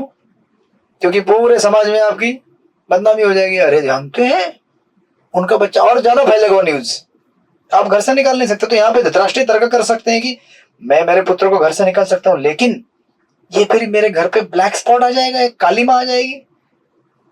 तो हमारे आचार्य उसके संदर्भ में उत्तर देते समय कहते हैं कि अरे भैया अगर तुम इस ब्लैक स्पॉट, एक ब्लैक स्पॉट है, इसको नहीं निकालोगे तुम पूरे ब्लैक हो जाओगे कंप्लीट।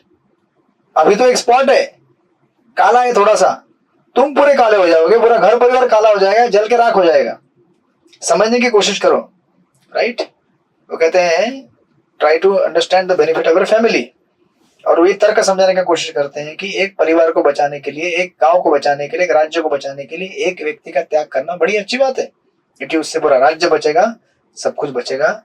और दुर्योधन को तो पहले व्यासदेव ने कहा ही था इसको निकाल दो, लेकिन उन्होंने सुना नहीं, राइट। तो इस तरह से यहाँ पे प्रचार कर रहे हैं, और इस प्रचार को कौन सुन रहा है? दुर्योधन सुन रहा है। और दुर्योधन फिर क्या कहेगा ये हम देखेंगे अगले क्लास में, है ना। जो इतना सारा प्रवचन सुनेगा तो उसको भी थोड़ा लगेगा ना, उसको बिना सुने बहुत कुछ लगता था और सुनने के बाद कितना लगेगा जरा सोचिएगा आप, राइट। तो देखेंगे अगले हफ्ते हम इसको। हरे कृष्णा। श्रील प्रभुपाद की जय। श्रीमद् भागवत महापुराण की जय। वांछा कल्पतरुभ्यश्च कृपा सिन्धुभ्यश्च पतितानां पावनेभ्यो अनंत कोटि वैष्णव वृंद की जय। श्रील प्रभुपाद की जय।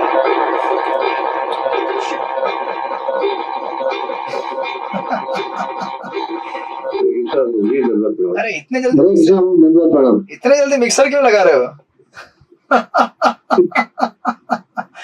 हरे कृष्ण। चलो कोई बात नहीं, प्रणाम मिले। हरे कृष्ण।